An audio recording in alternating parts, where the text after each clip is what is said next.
My name is Patrick Cavit, and let's talk a little bit about how you can automate optimizing your website so that you don't have to go through these same steps every time you need to push out a new version of your code. This is intended for people that aren't already doing this necessarily, or people that are looking for maybe more ideas about things that they could be optimizing automatically as part of a build process. So I'm not going to get too technical in terms of the nitty-gritty of how to set up a build process or how to structure the flow.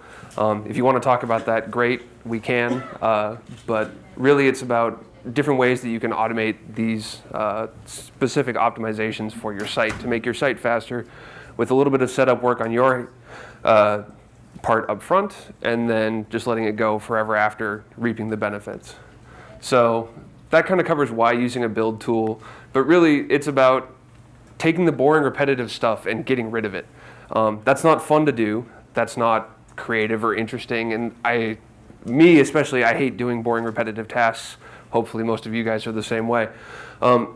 So let's spend more time creating things and less time doing the same stuff over and over again, and let computers do what they're really good at and automate that. So it's hard to dev with optimized code. It's hard to dev with JavaScript that's been minified, CSS that's been minified, string replacements, that sort of stuff. It's just, you can't do it. You can pre-optimize by using short variable names and stuff, but that'll come back to bite you later. Future you is going to really hate past you for doing that, so it's really not a good idea. But on the other hand, because JavaScript is sent completely as the source code, same with CSS, small file sizes are important. Fast sites are super important. I think Steve Souders has proved that time and time again. So the smaller and the faster you can get your site, the better. But because it's hard to work with a site that's been set up that way, a build time transform after you're all done doing all your development work and you're ready to push the site out seems like the perfect solution. And again, fast sites, super important. So there are tons of build tool choices. Quick perusal of Wikipedia lists 80 plus. There's the granddaddy make, there's rake, there's Jake in 2 different formats at least, there's PHP make, there's Ant, which we're going to talk about today. There's a million of them. Use whatever you want, whatever is right for you and your business and your web stack. Every tool is going to do something a little differently. It's going to be set up differently. It's going to have different control flow structures. It's going to be able to hook into different tools and utilities differently. So it's important to find one that's going to work for what you want to do and use it. So Ant was right for me, or us if I'm speaking for the company I work for, but it doesn't make it right for you. A lot of this is still going to be applicable just in terms of general sense of here's some of the stuff that you can automate. But again, don't just choose Ant because other people use it. Take a deep look at it first, figure out if it's going to be the right choice for you. So Ant is great at some things, but it's far from perfect. For one, it uses an XML-based syntax to define build tasks and do conditional logic and do all these crazy things, and I'm not a huge fan of XML. Years of writing JavaScript has made seeing XML kind of tag soup angle brackets really painful, and it's really, really painful whenever you want to do anything like conditional logic or even defining custom tasks and stuff, because then you're going down to the Java layer that Ant is built on top of. I'm not a Java programmer. I've never aspired to be a Java programmer. I don't like programming Java. So the Stormtrooper is really not a fan of Ant and writing Java. But Ant is pretty good. In fact, YUI Builder, the current version, is built on top of Ant. And YUI Builder handles some of the stuff that I'm going to talk about today. Most of the basic stuff. The issue with you just using YUI Builder is that it's pretty specialized. It assumes a lot about the structure of your code, how it's laid out, using YUI modules, and that doesn't work for everybody. For instance, where I work, we don't want to have our JavaScript code unwrapped, because we want it to be in a YUI add call so that we can immediately make changes, refresh the page, and see them without having to run it through a build step. YUI Builder is really good for what it does, but it's not what we need, so we had to build our own custom Ant solution. So these examples that I'm going to be showing, they're going to be very simple Ant stuff. Again, it's not about the technical side so much. We'll get into that a little bit later, but it's more about just stuff that you can be doing, and here's kind of rough guides to how it can be done. So let's start with the really easy stuff, the stuff that everybody should be doing. I realize that that's kind of a blanket statement, and that's not really fair to some people, but I think it still holds in most cases. So minifying JavaScript. In Ant, there's a YUI compressor task. You call it, and you pass it a bunch of JavaScript files, and it spits them back out compressed. Again, this is not hard stuff. Same with CSS minification. The only difference is you need to tell the YUI compressor that you're minifying CSS instead of JavaScript. Again, the built-in task makes this super easy. There's not really a good reason not to be doing this sort of stuff. So here's an interesting one. Because we develop with a YUI add call wrapped around our modules, we follow the YUI format where they, instead of giving a version when you're using your YUI add call, they just put @version @. We do the same thing just to kind of keep that in sync, but that doesn't give us any value. As far as I'm aware, Loader still doesn't do anything with that. So we strip it out as a build time step. It would be just as easy to not put it in there, but at this point it's almost a force of habit, and all of our editor macros and stuff put it in there automatically for us. So just in case it's hanging out, we strip it out. Ant's really good at stuff like this, where you're looking through a big group of files, in this case all the JavaScript files, finding a string and replacing it with something else. These are built-in tasks that Ant's really good at. Ant's really good at going and finding a big list of files under a directory tree and doing simple things to them because it's all built in. It's been really well tested. It works on cross-platform, and it's generally fast enough. There are definitely faster options out there. Same for concatenating a bunch of files. So if you don't have a combo handler, let's say, or you're not using Loader for whatever reason, I'm not going to judge you, but you should be using Loader more often. You can take and specify, I want to put all of these files and smash them together and output them as this one specific file, in this case out.js. These look scarier than they are because of that XML-based syntax, but these are all really basic things that you can do that in some cases can really improve performance, especially the minification steps. So yeah, great. Ant's good at all of those things with a little bit of help. For instance, the minification steps require the YUI compressor task.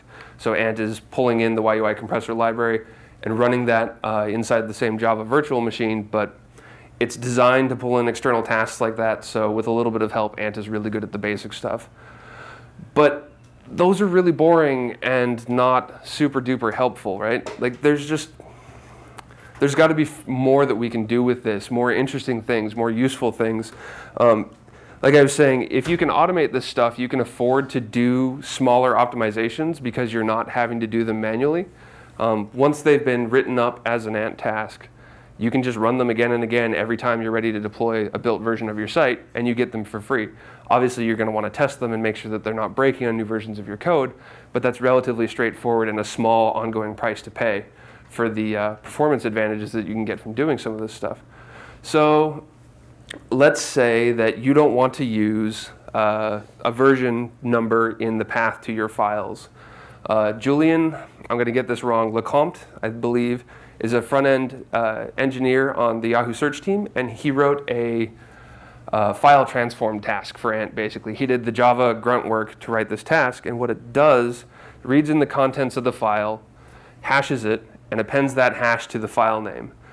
This is actually an Ant macro that I'm showing here that streamlines it a lot. That's why there's some assembly required, but the basic idea is the same. So what you get is that file.css becomes renamed to file.hash.css. And this hash that is being added there only changes when the contents of the file change. So as long as the file is staying steady, that file name changes, it's going to pull the cached version. As soon as the contents of the file change, it's going to have a brand new file name, and now you've busted the cache and you've requested this new version. So that's pretty good. Another thing you can do is commenting out debugging code. You shouldn't be checking in debugging code, console.log, debugger statements, that sort of thing, but it happens sometimes. I'm certainly guilty of that. It's hard to catch them all. So as you're running it through your build process, it would be good to make sure that there's no lingering debug code hanging out. You don't want that showing up on the end user's browser in IE, an older version of IE, and says console is undefined. Great, what the hell does that mean? Your users aren't going to know, and they're going to think you look like a jerk. So, my formatting got screwed up. Anyways, so we're going to do a regular expression replacement, and this actually comes directly out of the YUI Builder. We've stolen it because it's good. It's a small piece of what YUI Builder does that we wanted to steal. So, oh man. Anyways, it's really long. It's a big, complicated regular expression. But again, because you're only having to write and test that once, and it's pretty safe. I've thrown a lot of gnarly stuff at it and it handles it pretty well. We don't have to worry about it. And so we can just have that taken care of for us. And as a little bit of commentary here, aren't regular expressions grand? That one is really, really hard to read, but it does a good job of catching what it's trying to do, which is single line console.log, yahoo.log, y.log. So it works for YUI too if you're still stuck back there. So JavaScript doesn't have any concept of if-defs, and I was getting really frustrated because we needed to set up some different parameters for dev and live. We wanted our app to do slightly different things. All the guys writing C servers get to do that, and I was super jealous. So it turns out that that's actually really easy to do with some small regular expressions inside of Ant.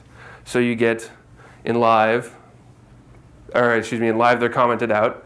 In dev, you've got these values for those two variables. You run your tool, it switches the commenting around for you. It's not hard to write this. It's hard to get it right to some degree. But again, once you get it right, it's done, it's set. And then as soon as you minify that, it cleans up all the mess. There's no more comments, and you just get the live values for whatever area you were deploying to. Ours also supports a stage value as well because we do dev stage live deployments. So that's still not very hard. It's some regular expressions. Some of them look a little scary, but we really should be able to push this further and do a little bit more work because again, work up front saves us work later. So, we develop with relative URLs for all of our CSS and all of our JavaScript. That way any developer can run it on their own machine, see it with their local DNS.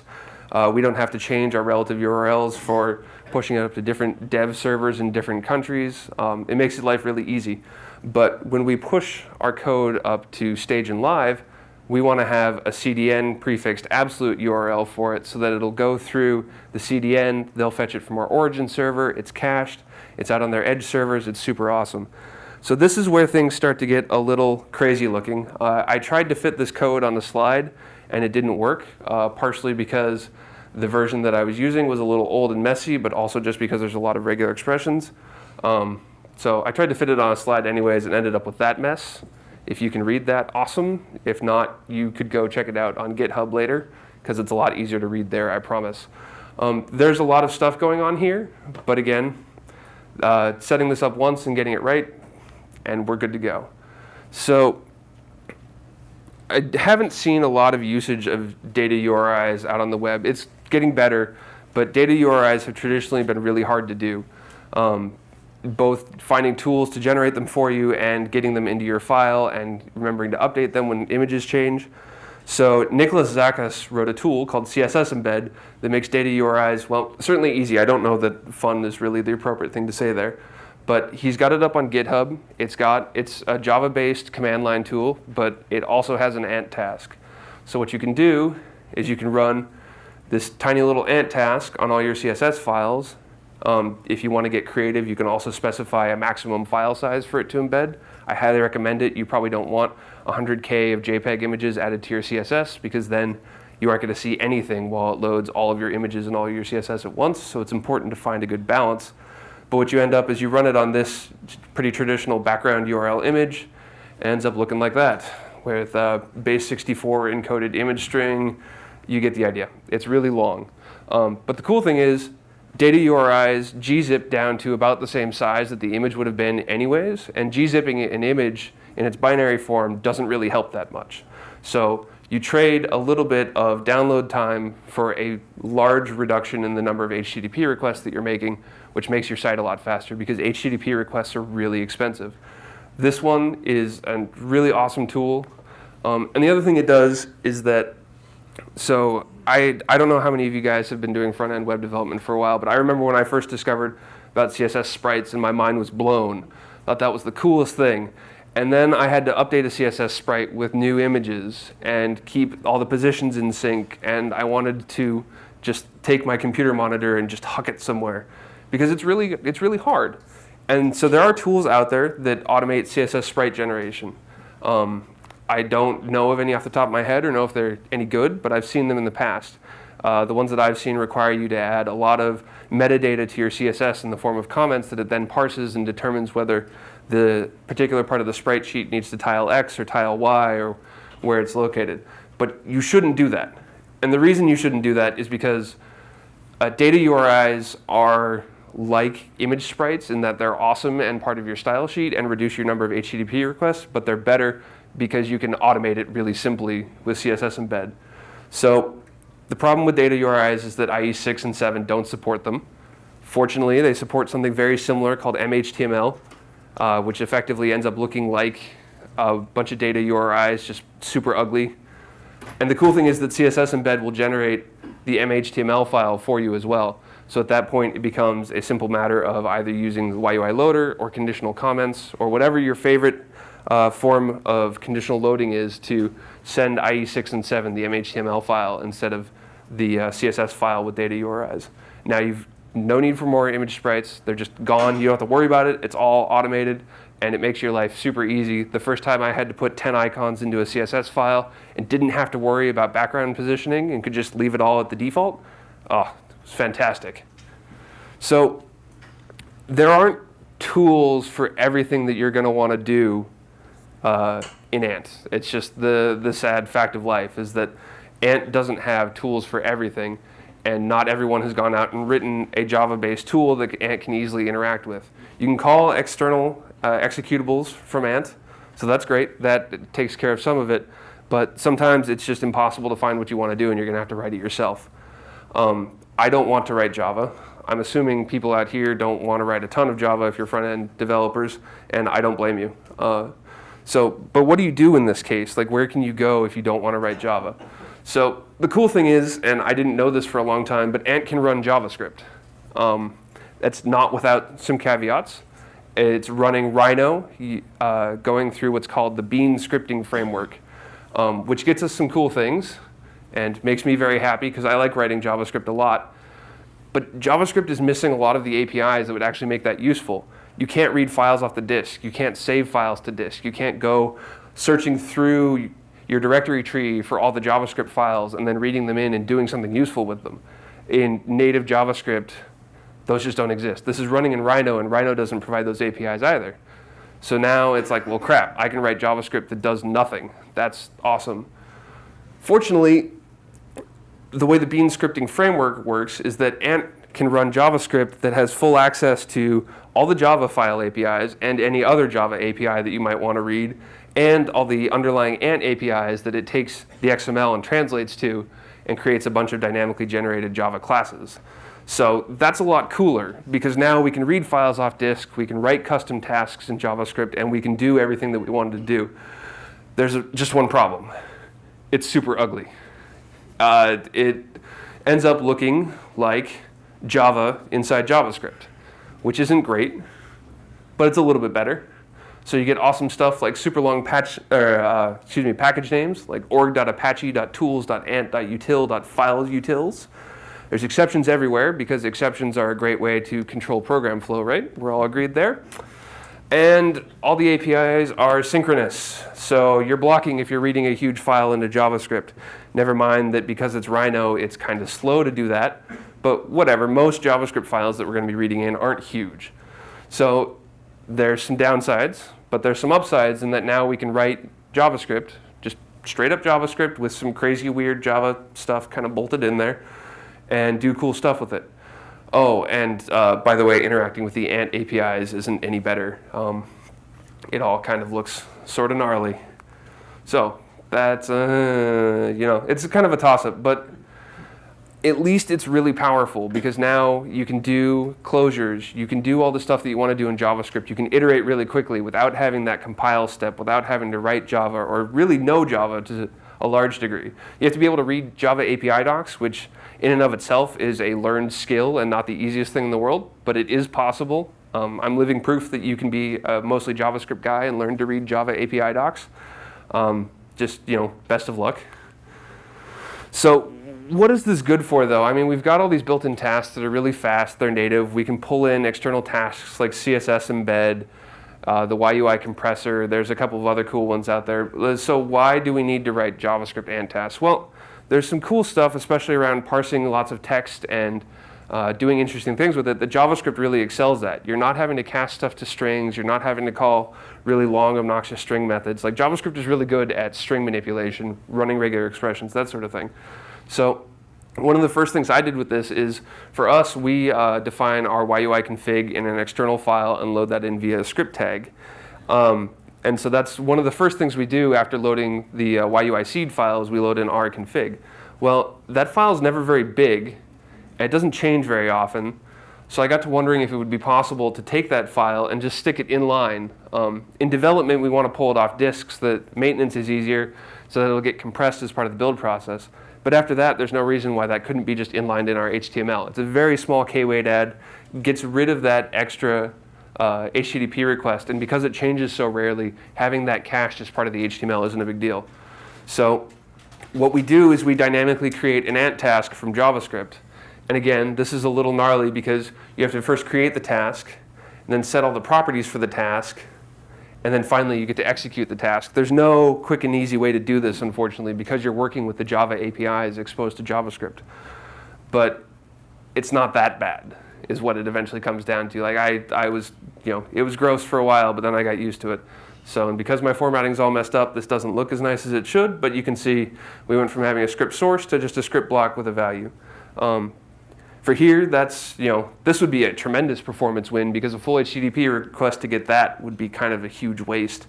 But even with larger scripts, it's still a pretty good performance increase. And again, this is all happening automatically, so great. I don't have to do anything. And when I told you about renaming files earlier, I left out kind of an important point. Once you've renamed the files, you're going to need to update all the references to those files in all your code.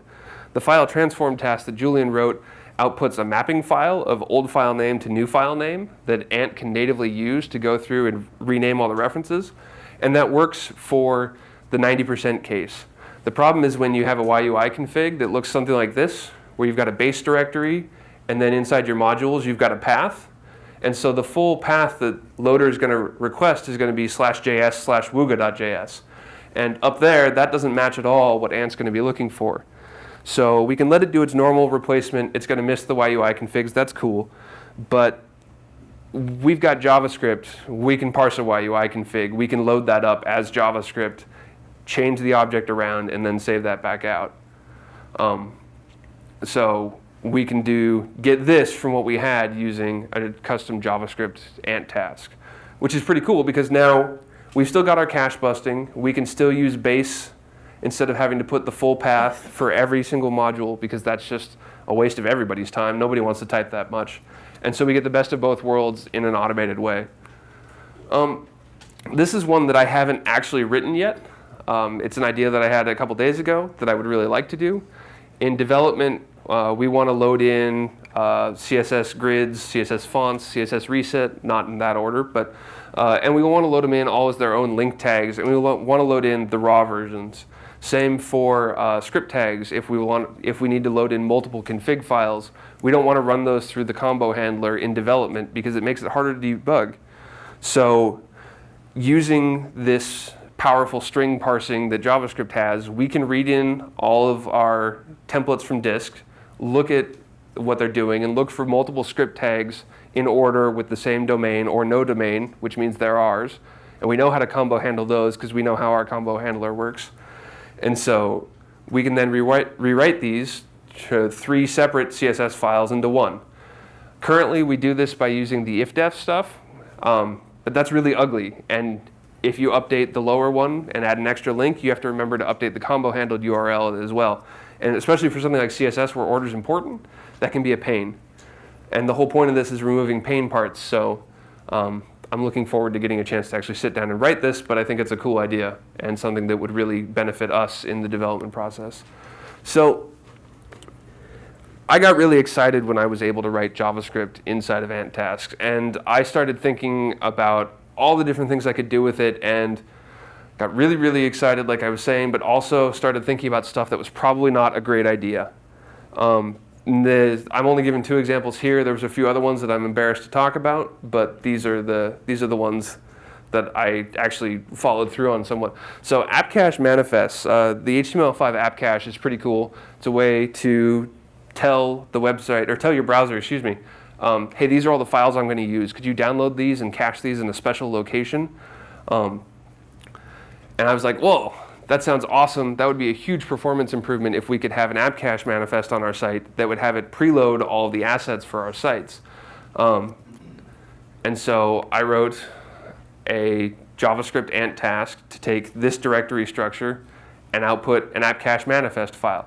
So as it turns out, this was a terrible idea, partially because of the way the app cache works, and partially because that's not what an app cache is for. And especially for people on mobile browsers and stuff, their app cache is a very strictly limited size to preserve space, because mobile devices, you're constrained everywhere. So this would really be kind of a jerk thing to do, to have them download all this stuff just so that we could get slightly better web performance. The other downside with the app cache is that the file that has the cache manifest as part of it is always cached. Even if, as part of your app cache manifest, you tell it to not cache that file, it gleefully ignores it. So that becomes problematic if you want to send down dynamic data. Jeff had a good talk about that in the mobile talk just previous to this. So that was a really bad idea. And here's another really, really bad idea. HTML minification. I thought, wouldn't it be cool if we could get rid of all the white space, anywhere where we had attributes where we knew what the value was going to be, we could get rid of the quotes if we didn't need them. Man, that sounds awesome. And then I started thinking about it a little harder and kind of let the haze of I can run JavaScript inside Ant fade, and went, holy crap, that was a terrible idea. I don't know how many of you guys have ever played with HTML minification of sites, but there are so many edge cases that, yeah, it's not good. The problem is that browsers are really forgiving. Parsing HTML and figuring out exactly what it means and what the browser is going to think it means can be really hard. So probably not worth figuring out how to do this, but if you wanted to, Kangax on Twitter has a really good HTML minifier written in JavaScript. It's really extensible. I played with it for a while. You could try it. Like I wouldn't judge you too much if you wanted to see if you could make that work. There's also HTML compressor. Yeah, so there's plenty. That one's probably a little better than that. It's Java. Okay, well, it'll probably run faster if nothing else. It has an ant test already. Oh, great, awesome. I'm still not sure I would run it on our build, but yeah, you could totally run one that had built an ant test. So, you know, stepping back a little bit from the JavaScript and ant precipice, there's not only optimizations that you can do as part of a build process, and this seems very obvious, but a lot of the time it seems to get missed when I talk to other people about build processes. There's no reason that you shouldn't be running JSLint against all your JavaScript files when you're going through the build, unless you know you're writing bad JavaScript that JSLint is going to yell at you about, in which case you could run JSHint instead. It's much nicer. There's also CSSLint from Nicholas Zakis and Nicole Sullivan. It's also kind of mean, but also kind of configurable, so you can shut off all the mean stuff and just get on with your life and let it catch the really bad things that it will. And having these kinds of warnings automated, you know, running on a continuous integration server every time you check in is a huge benefit to you as a developer, because you can ask people to run these tools every time they're going to save their file and commit, and they're never going to do it. Or they'll remember to do it for a little while and then forget, because it's really annoying to have to do it yourself. So if you can put this on a build server somewhere and set up a trigger in whatever your source control is, and you're good to go. And that way you get these early warnings that somebody checked in something that's not great. Obviously running test suites and everything else are also super important, but that's kind of outside the scope of an Ant-based build system like this. You would want to run that directly in the continuous integration server. So I would understand if you don't want to go through all the work of setting up something to do this, especially in Ant, which, like I said, has a terribly painful syntax sometimes. Fortunately, I've already done a lot of this work and put it up on GitHub. I'm not going to claim that this is super unique or exciting or even that interesting to people that know what they're really doing. But if you want to take a look at it and see what's there and see what works for you, it's up there. Obviously, like anybody who puts stuff up on the web, I would love feedback. I haven't kept it very up to date. When I get back from YUIConf, I'll add all the latest stuff that we've been doing internally to it. But having just even a base point for how to start playing around with the stuff and seeing what Ant's going to do is really useful. There's tons of documentation on how to write good Ant scripts out there. Most of it is garbage, unfortunately. So best of luck. But you can find good information. There are a few Ant kind of recipe wikis out there that will help you figure out what it's doing and how you can organize your files better. So what if we didn't want to use Ant? What if we wanted to use something else? So like I've been saying, XML is painful, Java is even more painful. There's a couple of different JavaScript-based build systems out there. This one in particular I'm going to highlight is called Buildy, and it's being written by a guy that hangs out in the YUI IRC channel. He's from Australia, so he couldn't be here, but he's working on one called Buildy, written on top of Node.js. It's pretty cool and pretty interesting. So if we're going to take a look at a traditional Ant task, there's angle brackets everywhere. You start getting weird indenting to make sure your lines aren't too long because you're dealing with XML and attributes. And it's uncomfortable in so many ways for me to read. What the script is doing is basically doing that version replacement that I showed you earlier and then concatenating a bunch of files together.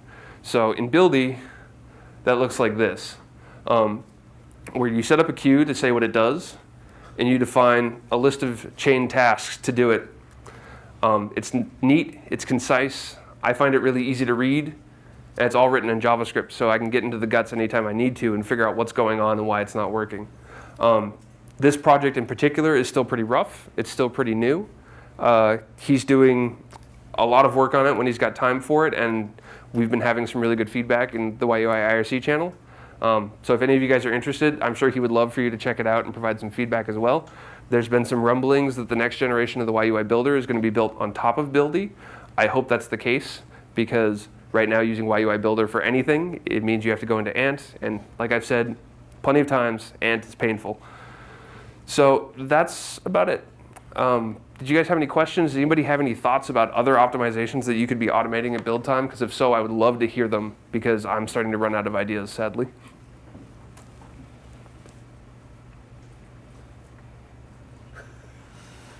All right, well, if you come up with one later, feel free to get in touch with me, because I would still love to hear it.